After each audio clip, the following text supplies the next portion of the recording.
सहना भवतु सहनौ भुनक्तु सह वीर्यं करवावहै तेजस्विनावधीतमस्तु मा विद्विषावहै। ॐ शान्ति शान्ति शान्तिः। या देवी सर्वभूतेषु मातृरूपेण संस्थिता नमस्तस्यै नमस्तस्यै नमस्तस्यै नमो नमः।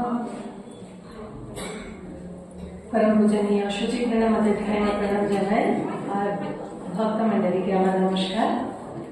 তো এখানে এসে আমি এখানে আগে এসেছি, তখন তো প্রার্থনা বিধি সভাটা ছিল, তো নূতন সভাপতি দেখে খুব ভালো লাগছে।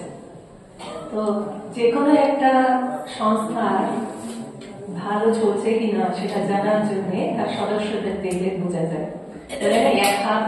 এক হাড়ি ভাত সিদ্ধ হয়েছে কিনা একটা দুটো টিপলে বোঝা যাবে, প্রত্যেকটা চাল বসে বসে টিপতে হয় না। তো এখানে আসার সময় থেকে আমি দেখতে পাচ্ছি যে আপনাদের মধ্যে একটা ডিসিপ্লিন আছে, তারপরে ভালোবাসা আছে পরস্পরের প্রতি। একজন উঠছেন, আরেকজন জিজ্ঞেস করছেন চাদর লাগবে কিনা।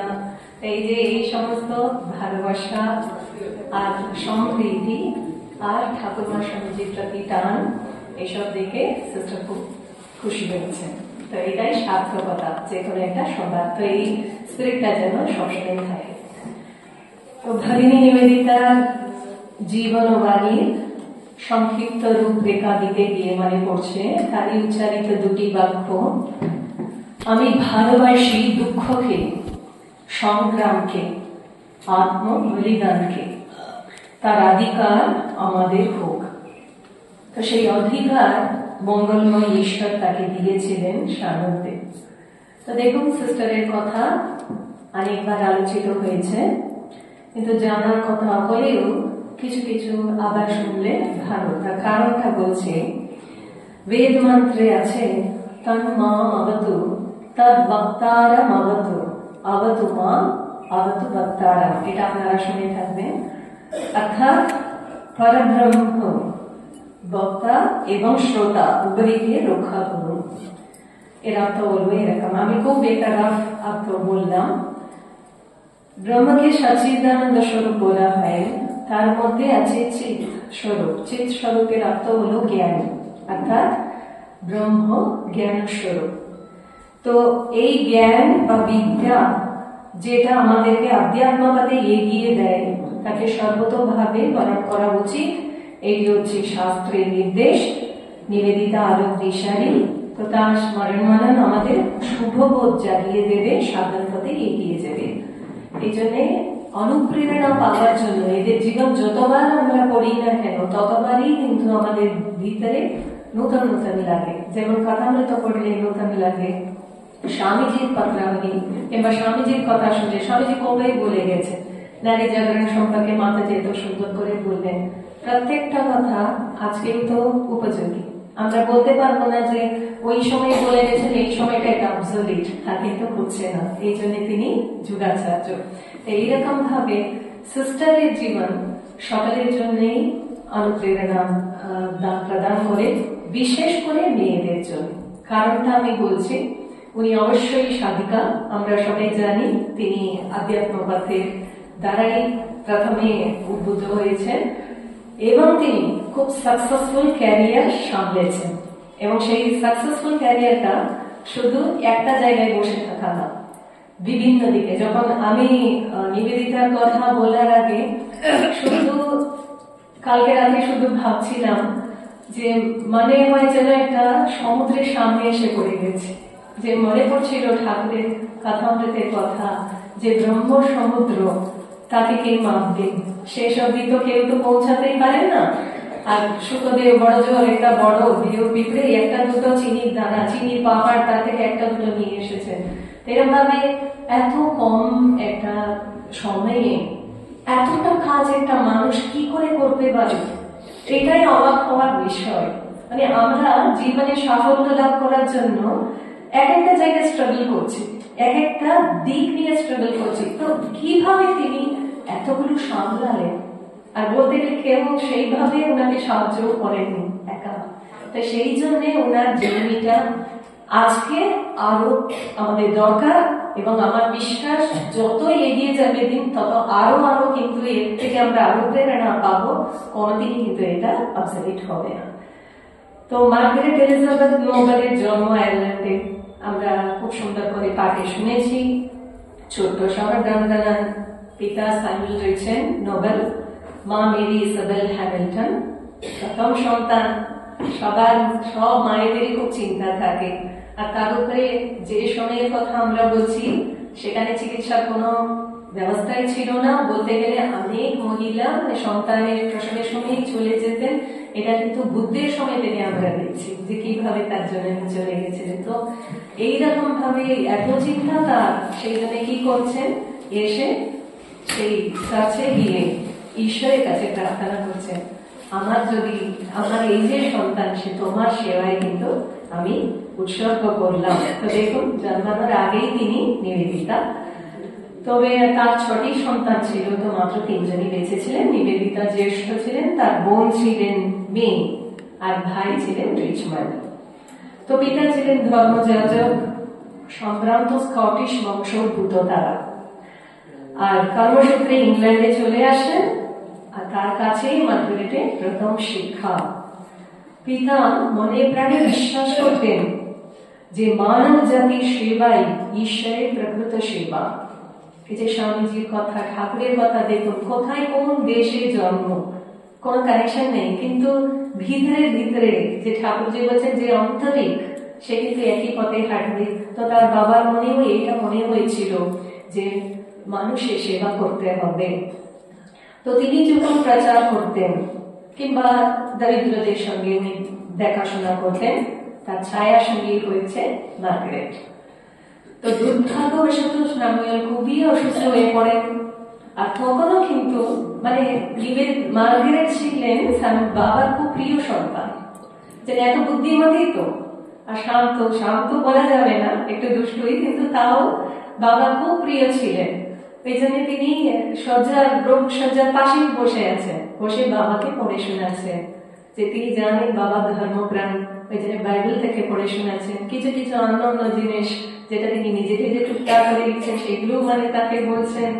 সেই সব শুনে বাবা বুঝতে পেরেছিলেন এই মেয়েটি কিন্তু সাধারণ নয়। কোথাও কিন্তু একটা ইঙ্গিত সর্বপ্রথম বাড়ির ঘরের লোকেরা পেয়ে যায়, তারপরে বাইরের লোক, কেননা ওরা তো দিন রাত তার সঙ্গে ঘর করছে। তো উনি বুঝতে পেরেছিলেন এই মেয়েটি কিন্তু সাধারণ নয়, ওর কিন্তু আলাদা একটা কোনো মিশন অপেক্ষা করছে। নিজের তো মিশনারি ছিলেন, সেই জন্য তিনি বুঝতে পেরে গেছিলেন। কিন্তু মার্গারেটের যখন মাত্র 10 বছর, তার পিতার দেহান্ত হয়। এরপরে তো অনটনের সংসার সামলাতে পারছেন না। দেখুন, যারা আমি বারাবারই এটা লক্ষ্য করেছি, যিশু একটা জায়গায় বলেছেন যে যারা দরিদ্র তারা কিন্তু ভাগ্যবান, কেননা তারা অনেক সহজ সরল থাকে। এটা আমরা খুব লক্ষ্য করতে পারি। যত লোকের কাছে যত টাকা পয়সা, তত যেন মনের মধ্যে এত কুটিলতা জটিলতা সব হয়ে যায়, মানে সহজ ভাবে কোনো জিনিসটা নিতেই পারে না। একজন এসে কথা বলে মনে আছে না কেন এই কথাটা বলছে, এর মধ্যে কি আছে, কিংবা ওরা যদি কারোর সঙ্গে কথাবার্তা, আমি সবার কথা বলছি না, এমনি সাধারণ ভাবে বলছি, সব ক্ষেত্রেই ব্যতিক্রম আছে, কিন্তু এই ক্ষেত্রে কিন্তু যেহেতু বাবা ধর্মপ্রাণ, অত টাকা পয়সা দিলে তিনি নজর দেননি। আর ওই জন্য উনি চলে যাওয়ার পরে তো সংসারে খুবই অনটন একটা চলছে, মাকেই তো সামলাতে হয়।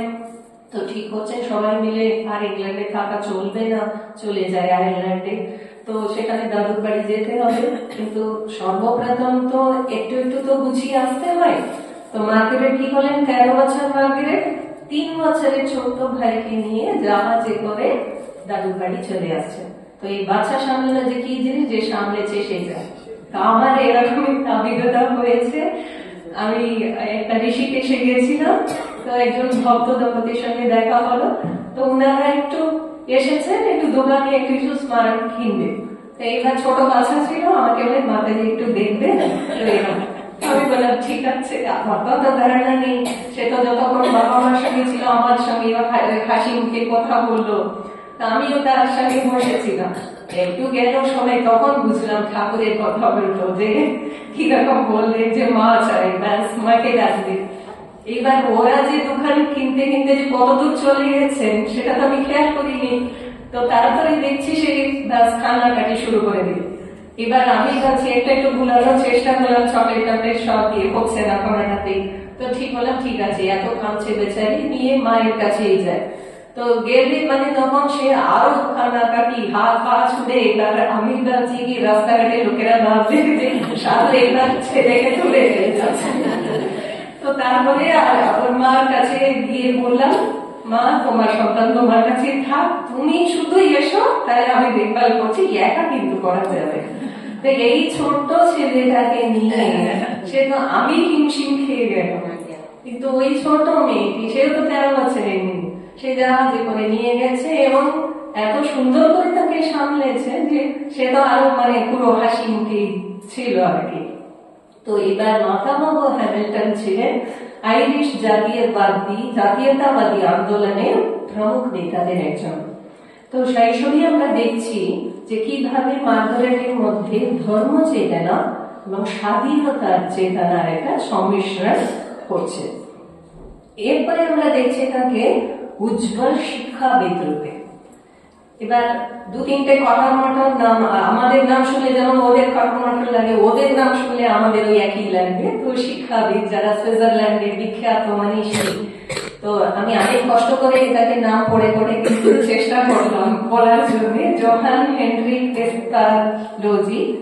আর তারপরে আসলে কি বলুন তো, মানে আমার যেটা মনে হয় যে ওনারা কি বললেন সেটা অনেক বেশি দরকার, কিন্তু আবার সিস্টারের জীবনী পড়তে গিয়ে দেখলাম উনি কত তরল ডকুমেন্ট করলেন। উনি পাশ্চাত্যবাসীর একটা মহৎ গুণ যে প্রত্যেকটা জিনিস তারা ডকুমেন্ট করেছেন, যার জন্য আমরা অনেক জিনিস পেলাম। তো পরে মনে হলো না, এটা কিন্তু ওই রকম ভাবে উপেক্ষা করা ঠিক না। আর ফ্রেডরিক ফ্রোডেল, তারা ছিলেন বিখ্যাত শিক্ষা সংস্কার। তো তারা কি বলেছেন, এই যে আজকাল কিন্ডারগার্টেন খুব আমাদের কাছে পপুলার একটা জিনিস, ছোটবেলা থেকে গিয়ে বাচ্চারা খেলার ছলে এবিসিডি সব কিছু শিখে নেয়।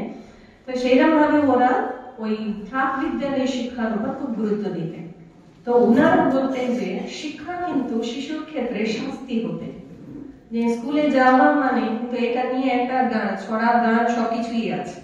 স্কুলে যাওয়া মানে সে যায়, তাকে টানতে টানতে যেতে হবে, সে মানে যত মানে বেশি কান্নাকাটি করবে।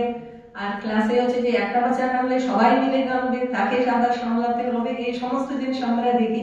কিন্তু ওনারা চাইতেন যে শিশুর মধ্যে যে একটা সুন্দর ক্রিয়েটিভিটি আছে, তো সেটা নিয়ে ও নিজে নিজে মানে করুক না, একটু ব্যায়াম করলো, একটু খেলা করলো, একটুখানি শিখলো, এইরকম ভাবে তারা বললেন। আর শিক্ষার এই নূতন পদ্ধতি, তার পরীক্ষা নিরীক্ষা মার্গারেটের খুব পছন্দ হয়ে গেছে।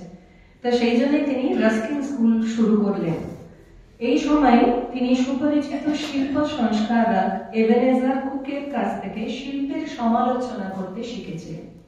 একটা শিল্প আর্ট, একটা মানে অনেকেই সত্যি কথা বলতে গেলে আমিও সেইভাবেই পড়ি, আর্ট খুব বেশি বুঝতে পারি না, কিন্তু যারা বোদ্ধা তারা জানেন যে কিভাবে তাকে দেখতে হয়, কিভাবে এইটা আমরা পরে দেখবো যে কিভাবে সেই ঈশ্বর তাকে বিভিন্ন ভাবে তৈরি করছেন ভারতের কাজের জন্য। তো তিনি সর্বক্ষেত্রে নূতন নূতন ক্ষেত্রে, এই সমস্ত ক্ষেত্রে কিন্তু মহিলাদের কাছে কিন্তু নূতন ছিল।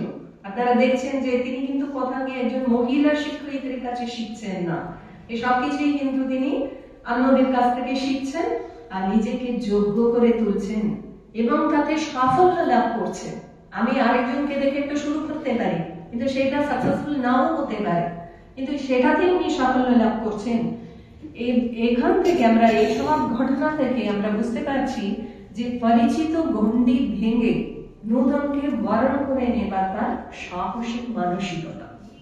যে পুরানো জিনিসের উপরে উপরে উপরে চলে যাওয়া অনেক সহজ, পুরানো জিনিসটা ছেড়ে দিয়ে নতুন জিনিসটাকে নেওয়া, তাকে এগিয়ে যাওয়া খুব সাহস না থাকলে করা যায় না, আর সেটা মার্গারেট করেছিলেন। তো খুব শীঘ্রই 30 বছর হতে না হতেই তিনি দক্ষ শিক্ষাবিদ, শক্তিশালী লেখিকা এবং জনপ্রিয় বক্তা হয়ে লন্ডনের বুদ্ধিজীবীদের মধ্যে প্রসিদ্ধি লাভ করেন। আর সেই সূত্রে তার খুব প্রভাবশালী ব্যক্তিদের সঙ্গেও যোগাযোগ হয়ে যায়। যেমন লেডি রিপন, লেডি ইসাবেল মার্গেসন, এনারা সবাই ছিলেন সেই সময় খুব নতুন চিন্তা একটা পছন্দ করতেন, আর মার্গারেটের মতোই সেই একই দলে ছিলেন। তো তারা একটা ক্লাব শুরু করছে, সেই ক্লাব সিসেমি ক্লাবে বার্নার্ড শ, থমাস হাকলি প্রমুখ বিখ্যাত মনীষী নিয়মিত বক্তৃতা দিতেন। মার্গারেট খুব যুক্ত থাকছেন। এবারে ইসাবেল মার্গেসনের নিমন্ত্রণ রক্ষা করতে হবে না, একজন কাউকে জানলে তো উনি একটা জায়গায় বলছেন আপনি আসুন, তো না গেলে তো হবে না।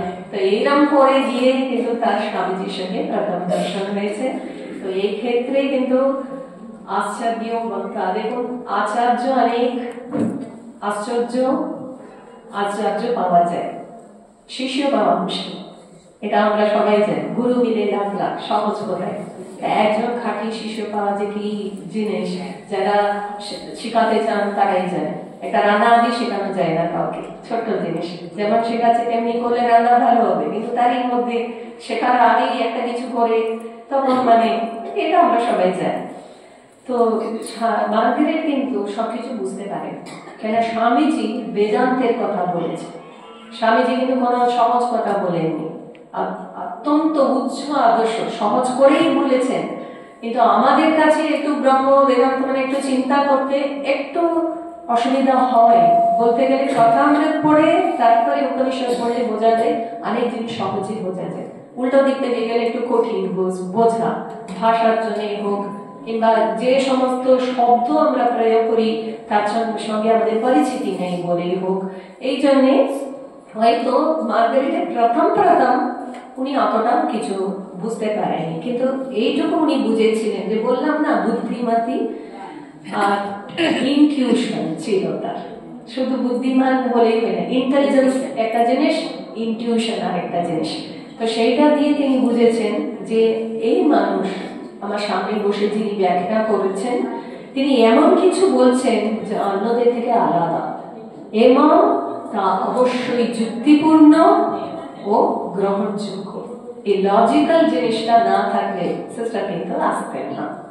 এই লজিক্যাল বলেছিলেন বলে তো অনেক বছর পর এই দিনের কথা তিনি তার বন্ধুকে লিখে বলছেন, ধরো স্বামীজি যদি সেই সময় লন্ডনে আসেনি তাহলে কি হতো? তাহলে জীবনটা, আমার জীবনটা উনি বলছেন যে কবন্ধহীন, মুন্ডহীন কবন্ধ হয়ে যেত। কারণ আমি সর্বদাই জানতাম যে একটা কিছুর জন্য আমি অপেক্ষা করে আছি।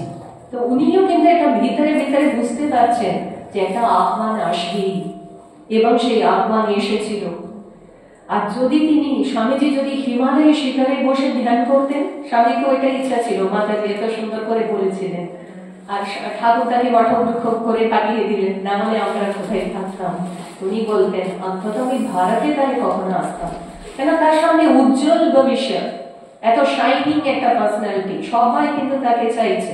তো উনি ওখানেই হয়তো থেকে যেতেন, আমাদের কাছে আসতেন না, এই কথাটা উনি বলেছেন। তো স্বামীজি তাকে আহ্বান করেছেন। কি আহ্বান? তুরিয়ানন্দ মহারাজ বলছেন, স্বামীজির কথা শুনলে মরা মানুষ নাকি বলে, দাঁড়াও বাবা, মরে তো গেছি, একটু শুনে নিয়ে আগে তাকে গিয়ে পুড়ি। মানে এতটাই মরা মানুষ উঠে বসে। এবার আমাদের বক্তৃতা শুনে কজন ঘুমাবে সেটা বলা যায় না, কিন্তু যেহেতু স্বামীজির কথা বলছি এই আশা আছে যে যাই জেগে থাকবেই। তো উনি কি বলছেন, উঠো জাগো মহাপ্রাণ, জগৎ দুঃখে পুড়ে খাক হয়ে যাচ্ছে, তোমাদের কি নিদ্রা সাজে?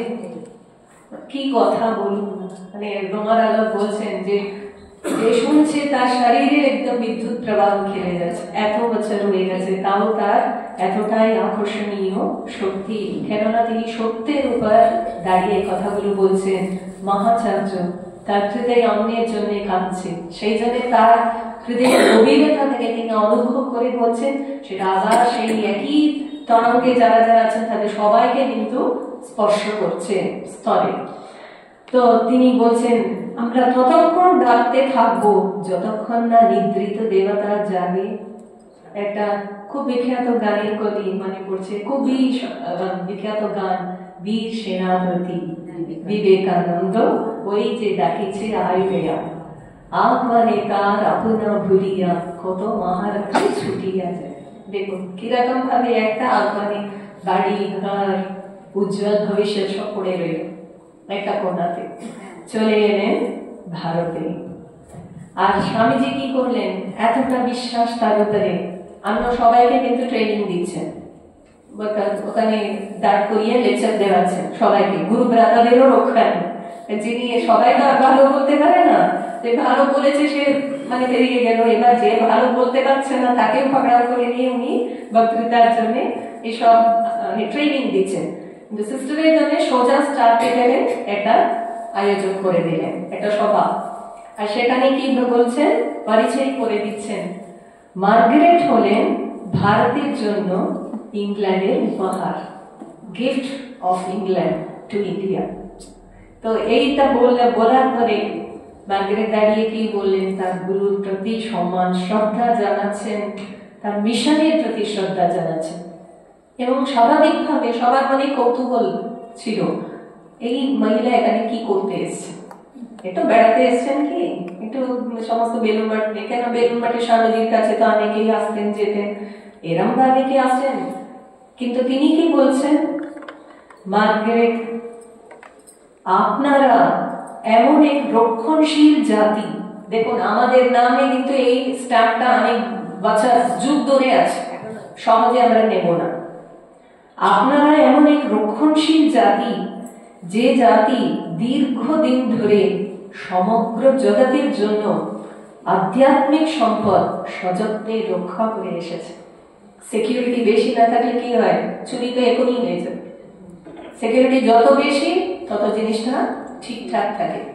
এই যে সহজে আমরা নিচ্ছি না, সেই জন্য আমাদের ভিতরেও সংস্কৃতিগুলো আধ্যাত্মিক সম্পদ আছে, কবে লুট হয়ে যেত। এইটা হচ্ছে তার ভাব আমাদের প্রতি। তাই স্বদেশ ও স্বজন ছেড়ে ভারতের সেবা করতে এসেছে। তো সেই দিন যারা শ্রোতা ছিলেন, তার বাগ্মিতা চেয়েও অত্যন্ত ভালো বলতেন, ইংরেজির উপরে এত দখল ছিল, আর সেটা এত চার্মিং ছিল। অনেকে বলতে পারেন বলার শৈলী একটা আছে, তো সেইটা এত অপূর্ব ছিল যে সেই বাগ্মিতা শুনে ওরা যত না মুগ্ধ হয়েছিলেন, তার নম্রতা থেকে আরো মুগ্ধ হয়েছে, যে আমি সেবা করতে এসেছি। প্রথম দিনই তিনি তার স্বীকার করছেন। তো আমরা তো জানি স্বামীজি সোজা গিয়ে তাকে বলে না যে ড্রপিং লাগেজের মতো নিয়ে নিয়ে মায়ের কাছে ছেড়ে দিয়েছেন, উনি তো ডিরেক্ট কিছু করবে না, মা যা তৈরি করার করে যাবে, এই সমস্ত মায়ের দায়িত্ব। কিন্তু এটা কিন্তু অত সহজ ছিল না। ডে অফ ডেস লিখেছেন দিদি, বলছেন কি, ভারতীয় রমণীর আদর্শ প্রেম নয় ত্যাগ। এই আদর্শ অক্ষুণ্ণ রেখে আমি হিন্দু নারীকে আধুনিক পাশ্চাত্যের কার্যকরী শিক্ষা দিতে চাই। বা স্বামীজি কি বলেছেন, প্রাচ্যের কিছু কিছু জিনিস, অনেক জিনিস আছে যেটা খুবই ভালো, এবার পাশ্চাত্যের অনেক জিনিস আছে যেটা খুবই ভালো। তিনি চেয়েছিলেন একটা নূতন সংস্কৃতি, যে এই দুটো ভালো জিনিসটাকে মিলে মিশে ভবিষ্যতের জন্য একটা উজ্জ্বল একটা সংস্কৃতি তৈরি করে দেবে।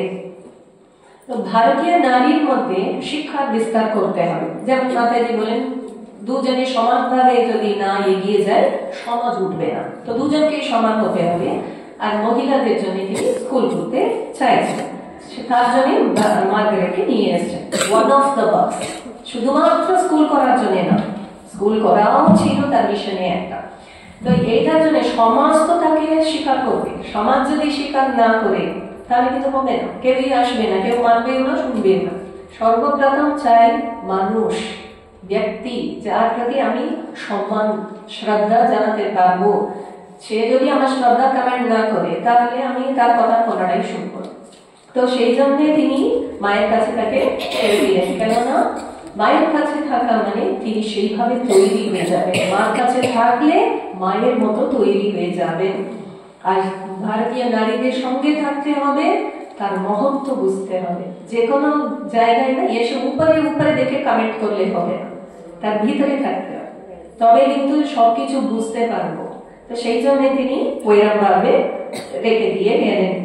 আর নিবেদিতার জীবনে এই মাতৃ সান্নিধ্যের অধ্যায় অতি মধুর, এত ভালো লাগে যে বলা যায় এখানে নিবেদিতা শিখলেন আধ্যাত্মিকতার প্রকৃত স্বরূপ। তিনি বুঝেছিলেন ভারতীয় নারীর অনন্যতা। তো আমরা যখন ছোট ছিলাম, আপনারা তো দেখছি সঙ্গীত রসিক, তো আমার একটু গান টান ভালোই লাগে। তো একজন মাতাজি বেদান্তটা আমাদের, উনি আমাদের এটা শিখিয়েছিলেন যে নিবেদিতার মায়ের বাড়িতে যে থাকছেন সেই সময়কার একটা বর্ণনা, তারই মনের ভাব আর কি। এরকম ভাবে আরেকজন লিখেছিলেন, মায়ের চিত্ত মঙ্গল ঘট উথলিয়া যেন মোরে ভাষায়, নীরবে আসিয়া কাছটিতে জবে বসি এতটুকু শান্তির আশায়। যে সন্ধ্যা রাতির পরে অশ্রুপূর্ণ লোচনে নিবেদিতা লক্ষ্য করছেন শ্রী শ্রী মায়ের নীরব ধ্যান গম্ভীর মূর্তিকে। মা বসে ধ্যান করছেন, তার পাশে সবাই বসে আছেন, সেই নীরবতা। সিস্টারের ওই যে বিখ্যাত পত্র, যেটা আমাদের সবাই জানা আছে, পত্রই যেন স্তোত্র, সে স্তোত্রে তিনি কিরকম লিখেছেন যে সবকিছুই কিন্তু, সবকিছুকে উগ্র হতে হয় না, সবকিছুকে কিন্তু প্রকট হতে হয় না, কিছু কিছু জিনিস নীরবে থাকুক। মায়ের ভালোবাসা, ভক্তি সবকিছুই মুখে বলতে হয় না। এই জন্য তিনি দেখছেন শ্রী রামকৃষ্ণ পূজিতা মহাশক্তি তিনি, কিন্তু কোথাও কি গিয়ে তিনি জাহির করছেন নিজেকে। কেউ না জানলে, মানে নূতন করে কেউ এলে তো জানবেই না ইনি কে। এগুলো আমরা অনেক মজার মজার জিনিস জানি। গোলাপ মার সঙ্গে বসে আছেন, মা এটা বুঝতেই পারছেন না যে শ্রী শ্রীমা, অনেক চিন্তা ভাবনা করেও গোলাপ মার কাছে গেছে, তো ধমক দিয়েছেন, দেবতার মুখ চিনতে পারছো না, মানুষের মুখ আর দেবতার মুখ। নিবেদিতা সেই দেবতার মুখ চিনতে পেরেছিলেন। আর এইটার জন্য অবাক হয়ে লিখছেন, মাতৃ প্রসঙ্গ, মাতৃ গণ প্রসঙ্গ। দেবী ঝান্ডিতে আছেন, দেবী একা থাকেন না, তার সঙ্গে অনেক সহচর থাকে।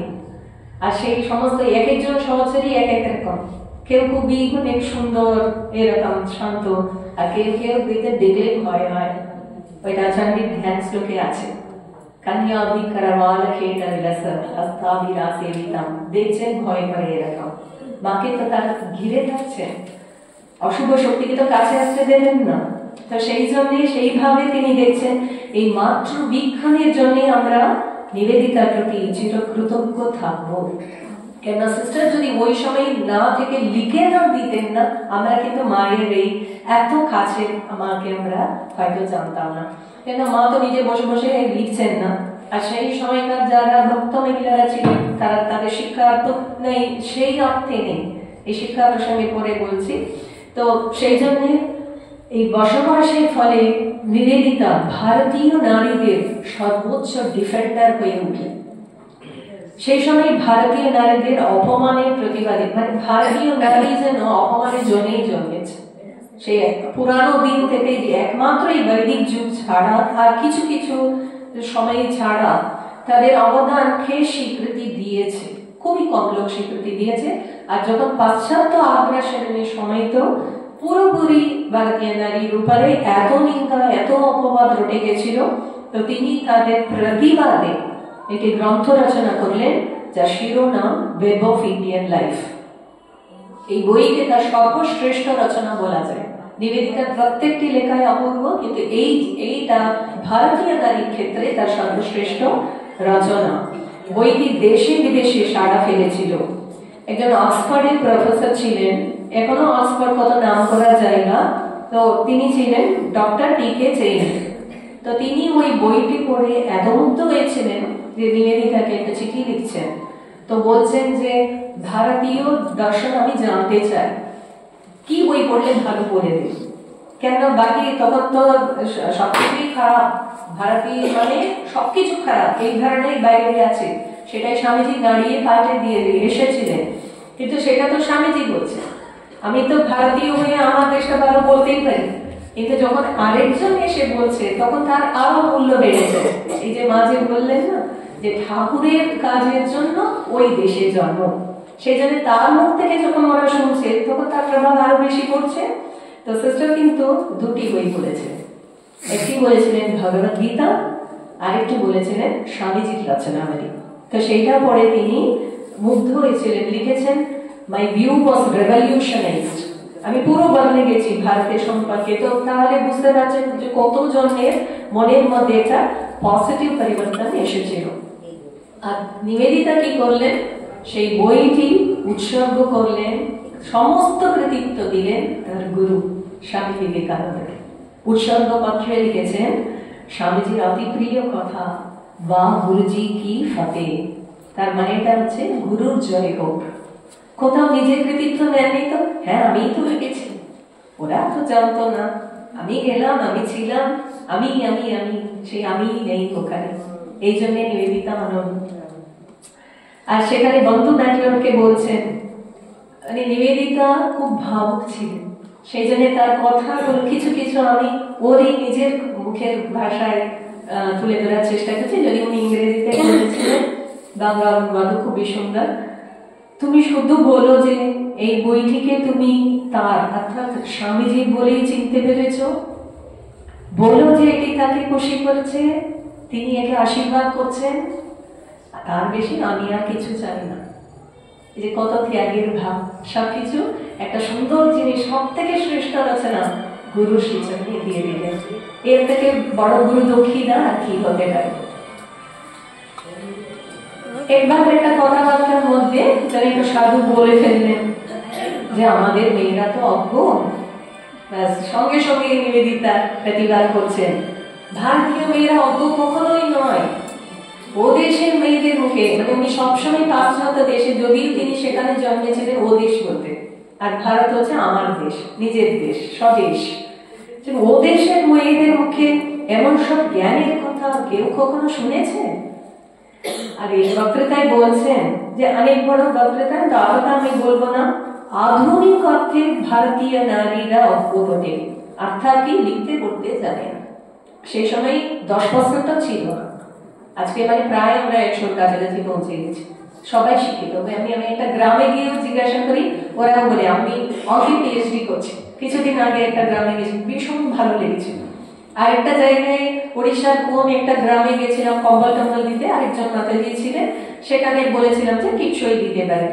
একজন বৃদ্ধা মহিলা সোজা দাঁড়াতেই পারছে না, পুজো হয়ে গেছে, উনি এসে বলে না আমি শিখেছি, আমি হাতে সই আমি করি। মানে আমার এত ভালো লেগেছিল সেদিন বলার নেই। তো আজকে আমরা এরকম আছি, কিন্তু সেই সময় শিক্ষার অবস্থা সেরকম ছিল, তো অতটাও জানতেন না। আপনারা ভাবছেন যে ইউরোপীয় উপন্যাস এবং কতগুলি বাজে ইংরেজি পত্রিকা পড়তে পারছেন তবে কিন্তু তারা শিক্ষিত? কেন রামায়ণ মহাভারত সমস্ত মুখস্থ নেই? তারা কি সেগুলো বলছেন না? মানে প্রত্যেকটা জিনিস, সত্যি কথা বলছি, আমাদের যে মানে কি বলে 12 মাসে 13 বলবান, সেই সবকিছু মনে রেখে এই দিনে এই খাবার, ওই দিনে ওই উপবাস, ওই দিনে ওই রকম দিতে হবে, এটাই একটা বিষয় বড় দেয়, মানে রোবট পাবে এতটা হবে তার দক্ষতা চাই। তো সেই জন্য তিনি বলছেন যে অক্ষরিক জ্ঞান সংস্কৃতির পরিচয় নেই।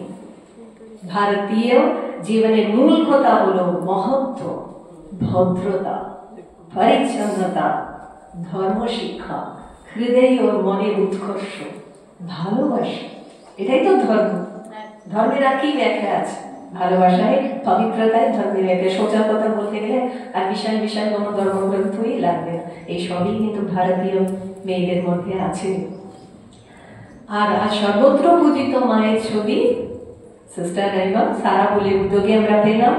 আমি শুধু ভাবছিলাম এরা যে দুজন চুপচাপ বসে ক্যামেরা হ্যান্ডেল করছে, তো কখনো কখনো ভিউ সব অ্যাডজাস্ট করছে, সেরকম ভাবে সিস্টার এবং সারাগুল অনেক কিছু গাছপালা নিয়ে চলে এসে টাপ নিয়ে এসে দেখবেন মায়ের ফটোতে আছে, ওখানে রেখে দিলেন কোণেতে।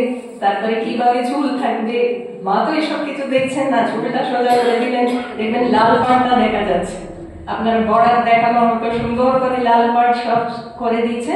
তারপরে সেই ছবিটা তোলা হচ্ছে, আর মানে সেইটার জন্যই তো আমরা মাকে দেখছি, করুণাময়ী মূর্তি মায়ের, সেই কোন সমাধিস্থা মূর্তি, ভাবস্থ সমাধিস্থা মূর্তি। ঠাকুরের ফটো যেমন ভাবস্থ ঠাকুর বলেছেন, স্বামীজি এসে ধর্ম প্রসঙ্গ করে করে ঠাকুরের মনটাকে আমি উপরে উঠিয়ে দিয়েছেন, তারপরে ফটোগ্রাফারকে বলেছেন তোলো, আর সেই ঠাকুরের একটু বেঁকে বসেছে, তুলতে গেলে কাগজের মতো উঠে যাচ্ছে। এই সমস্ত তখন বলছেন যে এমনি তুলে দাও।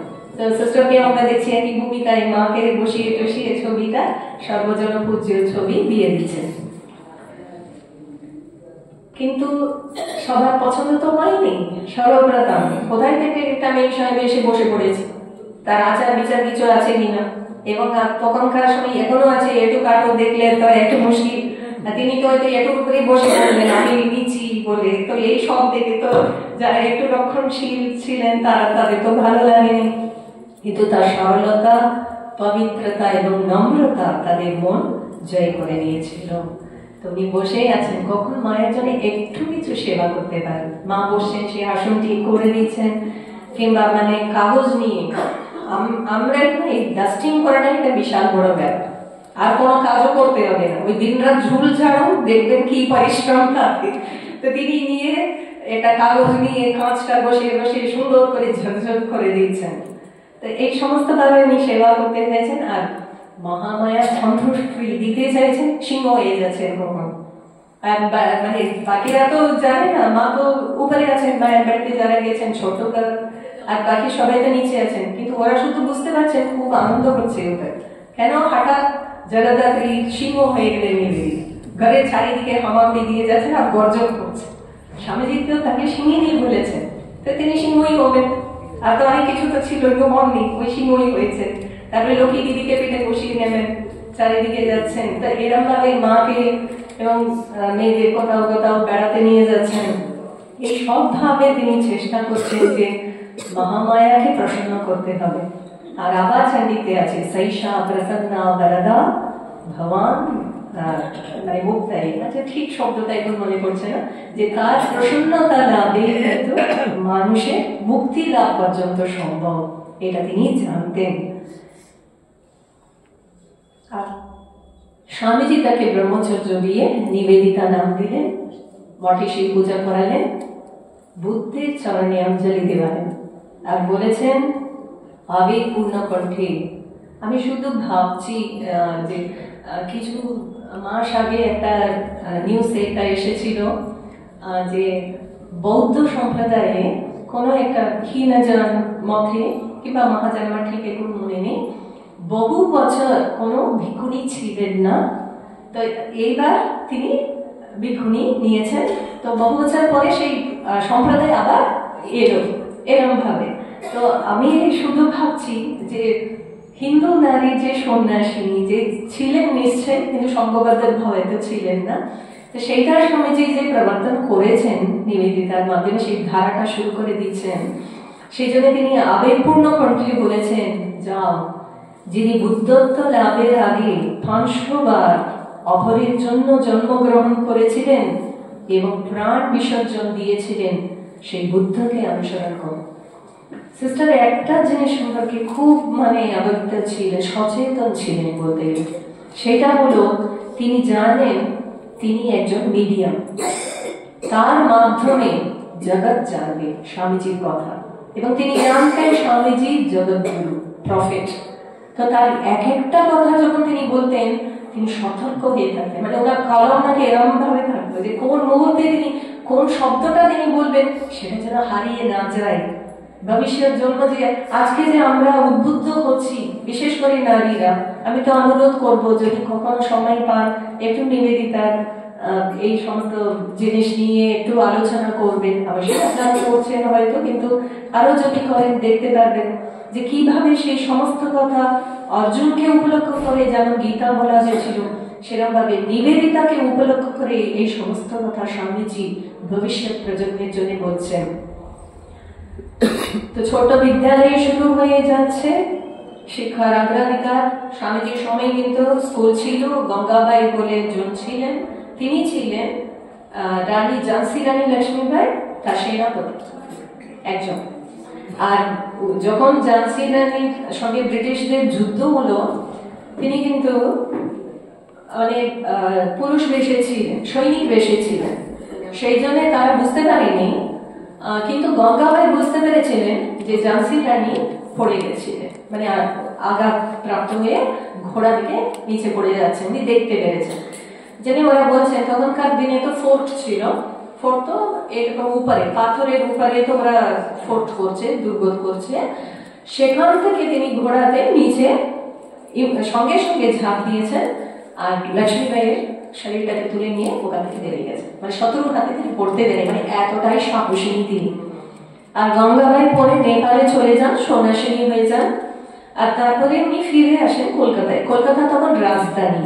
তো কালীঘাটের কাছে উনি হাঁটছেন, দুটি মেয়ে সামনে দিয়ে কথা বলতে বলতে যাচ্ছে। এই যে আমরা ভাবছি যে ওয়েস্টার্নাইজেশন কিংবা যেটা ভারতীয় বিজাতীয় ভাব, স্বামীজি এসে আমাদের যেটা শিখিয়েছে পাশ্চাত্যে অনেক অনেক ভালো গুণ আছে। এই যে যেমন বললাম ডকুমেন্টেশন, পাংচুয়ালিটি, নিয়মানুবর্তিতা, গুছিয়ে কাজ করতে পারা, সংঘবদ্ধ ভাবে কাজ করতে পারা, এসব কিন্তু আমাদের নেই, অতটা নেই। আমরা স্বাধীন সেটা আছি আছি, নেই তো নেই, এই তো বলছে, এই তো নটা কাজ জানি না, শীতকালে কম্বলের তলা থেকে কি বের হচ্ছে এইসব, মানে আমি বলতে চাইছি আর কি, কারোরই দোষ দিচ্ছি না, আমি বলতে চাইছি মনোভাব এক এক রকম।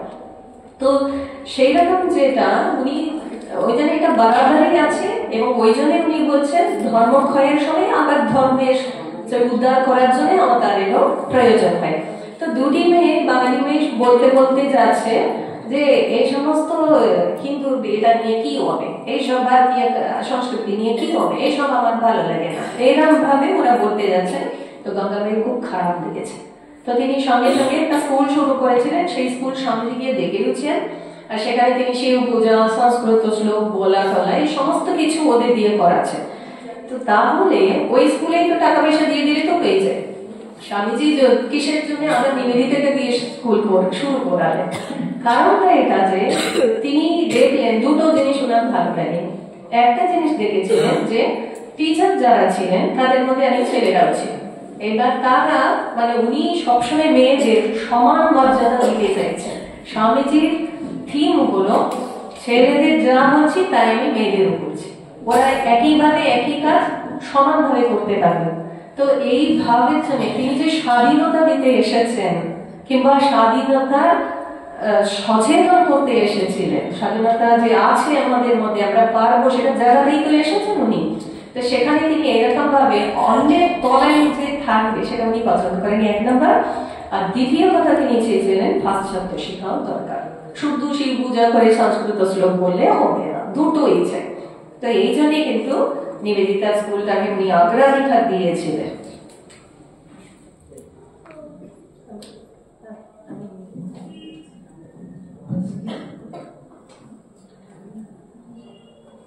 তো ছাত্রীদের তিনি অনেকবারই তৈরি করেছেন, অনেক রকমই তৈরি করেছেন। একটা দুটো কথাই বলবো যে তিনি জাতীয় বোধ জাগানোর চেষ্টা করেছেন বারবার। এটা উনি স্বামীজির কথা, স্বামীজি তো অনেক কথাই বলে গেছেন, তার মধ্যে সিস্টার যেটা বুঝেছিলেন যে জাতীয় বোধ জাগাতে হবে, সেটাই তিনি নিজের উপরে নিয়েছিলেন। সেই জন্য অখণ্ড ভারতবর্ষের মানচিত্র তৈরি করেছেন। আর বলতেন, অশ্রুপূর্ণ নয়নে বলতেন, তোমরা জপ করো ভারতবর্ষ ভারতবর্ষ ভারতবর্ষ, মা মা মা, এই কথাটা বলেছেন, খুব বলেছেন। চারিদিকে গিয়ে কিন্তু তিনি এই ভাব প্রচারের জন্য কত জায়গায় বক্তৃতা দিচ্ছেন। আর এই যে সচেতন করার প্রসঙ্গে বলছি, একবার তিনি প্রশ্ন করছেন যে মহাভারতে, মহাভারত হচ্ছে আমাদের সবারই খুবই প্রিয় একটি ইতিহাস গল্প। তো সেইটাতে উনি বলছেন যে অনেক তো নারীর চরিত্র আছে মহাভারতের মধ্যে, কে সব থেকে বড় বীর বই? এবার কেউ বলছে দ্রৌপদী, কেউ বলছে কুন্তি, কেউ বলছে বিভিন্ন জনে বিভিন্ন নাম বলছে। তো তিনি বলছেন সব থেকে বেশি বীর হলেন গান্ধারী। তার কারণটা বলছেন, তার এত প্রতিভক্তি যে স্বামী দেখতে পারে না বলে নিজের চোখে পাটি বেঁধে নিলেন, পুরো জীবন অন্ধ, নিজেই স্বীকার করে নিলেন, কিন্তু তার অন্যায় সমর্থন করছেন না। ছেলেকে ভীষণ ভালোবাসতেন, কিন্তু ছেলে অধর্মের পক্ষে যাচ্ছে, আশীর্বাদ চাইতে এসছে, কি বলছে? হবে না, যে পক্ষে ধর্ম সেই পক্ষের বিজয় হবে, এরকম ভাবে তিনি উদ্বোধক করছেন। আর একদিন, এটা আমার খুবই ভালো লেগেছিল। ঠাকুরের ক্লাসরুমে একদিকে ঠাকুরের ছবি টাঙানো আছে, আরেকদিকে পৃথিবীর মানচিত্র টাঙানো আছে। বাচ্চাদের শেখাবেন এরম ভাবে পৃথিবী আছে এইসব। তো তিনি কি করলেন, সেই পৃথিবীর মানচিত্রটাকে খুলে ঠাকুরের ছবি নিচে দিলেন, আর কি বললেন, শ্রীরামকৃষ্ণ জগৎগুরু। ওই জন্যে জগতের মানচিত্র তার পায়ের তলায় থাকা উচিত, এরকম ভাবে বলছেন। আর ভারতী প্রেরণা মাতাজি ছিলেন পারুল, উনার ছাত্রী। তো এটাও খুব সুন্দর, এই যে নিবেদিতার কাচের আলমারিতে খুব সুন্দর সুন্দর পুতুল রেখে দিত। তো সেইটা দেখে উনি আর তার বন্ধু, ছোট তো দুজনই ছোট, দুজন মিলে খেলছে। আর যে স্কুলে ওদের পড়ার কথা সেই স্কুলে দেরি করে যাচ্ছে। একদিন হলো, দুদিন হলো, তারপরে ওরা তো অসন্তুষ্ট হবেই। একদিন কি করলো, দুজনকে একটা ঘরে বন্ধ করে দিয়ে চলে গেছে। এখন বন্ধু ভীষণ ভয় পেয়ে গেছে, কেঁদেও ফেলেছে। তখন কি বলছেন, চুপ করে থাকো না, ও সবাইকে বাড়িতে পৌঁছে দিয়েছে, আমাদের ঠিক করে দেবে, অত ভয় পাওয়ার কিছু নেই। তারপরে মার কাছে গিয়ে বলেছেন, এই স্কুলে কিন্তু আমি পড়বো না, আমি যাচ্ছি সিস্টারের স্কুলে। তা এইরকম ভাবে তিনি কতটা ছাত্রীরা তাকে ভালোবাসত। আর কারণটা হচ্ছে এটা যে ওর মধ্যে শুধু শিক্ষা না, শিক্ষাও আছে, ভালোবাসাও আছে, আধ্যাত্মিকতা আছে, ওই স্পর্শ কিন্তু আছে। সেই জন্য ওদের এই আকর্ষণটা আরো বেশি ছিল। আর যেটা উনি একদিন দেখছেন যে বইয়ের মধ্যে পোকা হয়ে গেছে, সেই পোকা বলে কি করছেন, ওটা রোদে দিতে হয়, বই মেনটেন করা খুব ডিফিকাল্ট। বইটাকে মানে চট করে এইটা পোকা সঙ্গে সঙ্গে ধরে যায় বর্ষাকালে বিশেষ করে। তো সবকিছু বাইরে নিয়ে গিয়ে সব ছাত্রীদের নিয়ে পোকাটাকে খুলে খুলে খুলে, তো পোকাগুলো তো বাইরে কিলবিল করে আসছে, সব কটাকে মারছে। এবার বাকিরা তো মারবে না, মানে অহিংসা আছে না, পোকাটা মেরে দিলে, মশা মেরে দিলে, তো সেটা তো অহিংসা, কি করে মারবে। তখন তিনি বলছেন কি, সিন্ধু নদীর তীরে দেশের শত্রু গ্রিক রাজা আলেকজান্ডার আক্রমণ করতে এসেছে। সবাই কি করছে, অতিথি নারায়ণ বলে ডাকছে, শুধুমাত্র একজন পুরু তার বিরুদ্ধে গিয়ে দাঁড়াচ্ছে। তারপরে যখন মহাভারত যুদ্ধ হচ্ছে, অর্জুন মহাবীর, কিন্তু তিনি কি করছেন, আমি লড়াই করবো না, যুদ্ধ করবো না বলে কাঁদছে, সবকিছু পড়েই গেল, অস্ত্র শস্ত্র সব। তখন কিন্তু ভগবান কি বললেন, লাইভ্য ত্যাগ করো। তো এই হলো তোমাদের শাস্ত্রের শিক্ষা। তো কর্তব্যের বিষয়ে কখনো মমতা করবে না। আজকে দেখছো পোকাগুলি প্রাণ ভয়ে পালাচ্ছে, তোমরা ছেড়ে দেবে, আবার এসে বইটাকে খায়। সেই জন্য কিন্তু এদের মারতে হবে। শেষ শব্দটা কিন্তু খুব দরকার, যা অশুভকারী মমতা না করে তা নষ্ট করবে। ওর উপরে কিন্তু দয়া করলে হবে না, দয়ার একটা লেভেল আছে, লিমিট আছে, তারপরে আমি দয়া পাত্র হয়ে যাব। তো এইরকম ভাবে কিন্তু তিনি ধরিয়ে দিচ্ছে। আর যে কথাটা যেটা বলছেন, স্বার্থ শূন্য হতে হবে। কতদিন আগে বলেছে, কত পণ্ডিত ব্যক্তি আমরা দেখি, কত গুণী ব্যক্তি আমরা দেখি, কিন্তু স্বার্থের জন্য তাদের কাছে যাওয়া যায়। আমার তো মনে হয় খুবই উৎকৃষ্ট মানের মিষ্টি, মানে ধরুন নলেন গুড় দিয়ে তৈরি করা একটা খুব সুন্দর মিষ্টি, কিন্তু সেটা যদি পচে যায় তার কাছে কি যাওয়া যায়? সেরকম ভাবে যত আমার কাছে বিদ্যা থাকুক না কেন, আমার কাছে যতই ট্যালেন্ট থাকুক না কেন, আমার মধ্যে যদি স্বার্থপরতা থাকে, তাহলে কিন্তু আমি কারোরই কিছু কাজে লাগলাম না। তো উনি বলছেন, স্বার্থ শূন্য মানুষই বজ্র। তাহলে সেই রকম স্বার্থ শূন্য হলে আমরা দেবতার হাতে অস্ত্র হতে পারি। শুধু অন্যের মঙ্গল বিধান তো হবেই, নিজেরও মঙ্গল হবে, সেই জন্য স্বার্থ শূন্য হতে হবে। আর বুদ্ধ ভাইয়া গিয়েছিলেন, যেদিন সেখান থেকে চলে আসছেন, সারা রাত কাঁদছে।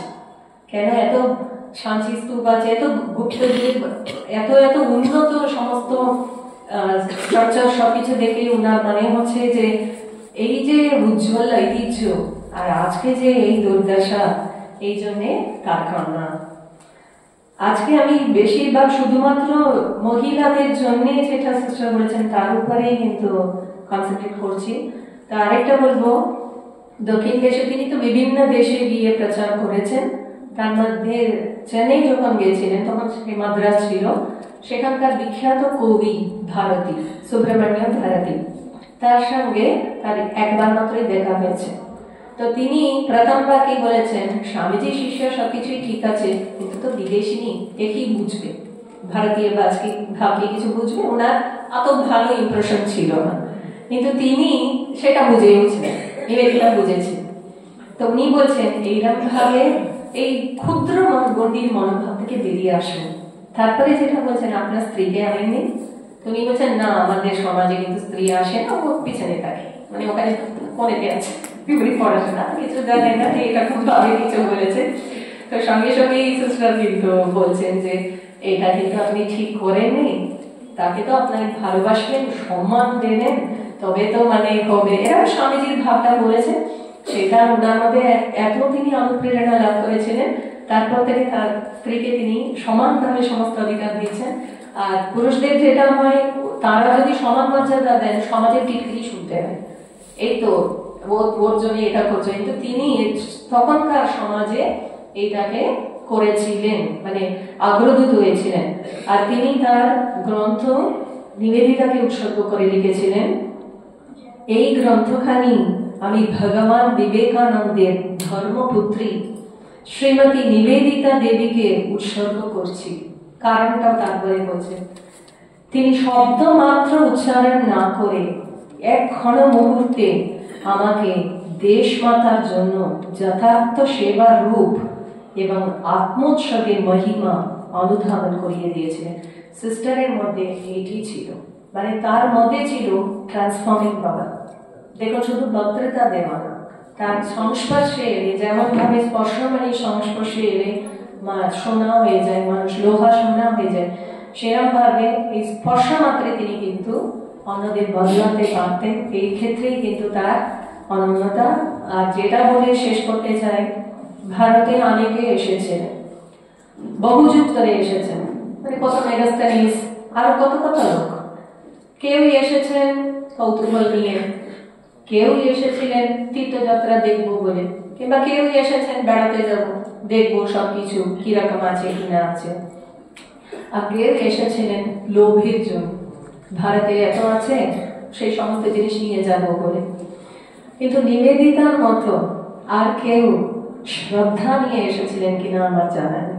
প্রত্যেকটা ভারতীয় জিনিসের প্রতি তার যে শ্রদ্ধা, এই জিনিসে কিন্তু তিনি উঠে গেলেন। বদ্রীনাথ গেছেন, সেখানে একজন বৃদ্ধা স্নান করছেন। বদ্রীনাথ তো খুবই শীত, তখন একদম গ্লোবাল ওয়ার্মিং হয়ে একটু গরমই হয়ে গেছে, কিন্তু তখনকার সময় পুরো বরফের চাদর এটাতে তিনি বৃদ্ধা হয়েছেন, তিনি বর্ণনা দিচ্ছেন। বৃদ্ধা হয়েছেন, স্নান করে উঠছেন, তার শুভ্র কেশ, কিন্তু শীত তো করছেই, কিন্তু সেটা তিনি ভ্রুক্ষেপ করছেন না। সেই সময় সূর্যোদয়ের সময় সূর্যের আলো ফুটে উঠছে, আর তিনি করজোড়ে তার দিকে তাকিয়ে স্তব পাঠ করছেন। এই যে এই জিনিসটা যখন তিনি বলছেন, তখন তিনিও করজোড়ে শ্রদ্ধার সঙ্গে সেই কথাগুলো এমন ভাবে বলছেন যে শ্রোতার মন ছুঁয়ে গেল। তো এইটাই হলো নিবেদিতার বৈশিষ্ট্য। তিনি শ্রদ্ধা নিয়ে এসেছিলেন, আমাদের ভালোবেসেছিলেন, সর্বস্ব দিয়ে গেছেন। তো তার থেকে একটু যেন শিক্ষা নিতে পারি, আমরাও যেন দেশ মাতৃকার জন্য একটু কিছু করতে পারি। আমি বললাম তার অবদান অনেক অনেক অনেক, সবকিছু বলে শেষই করা যায় না। একটা দিক শুধু বলতেই মানে দেখছি ঘন্টার পর ঘন্টা চলে যাচ্ছে। সেই জন্য তার অবদান প্রচুর, সেইগুলো যেন আমাদের অনুপ্রেরণা দেয়। আর সব থেকে বড় কথা, তিনি যেমন অন্যের মধ্যে সেই পরিবর্তন আনতে পেরেছিলেন, সেরকম যেন আমাদের মধ্যে পরিবর্তন আনে, এটি প্রার্থনা।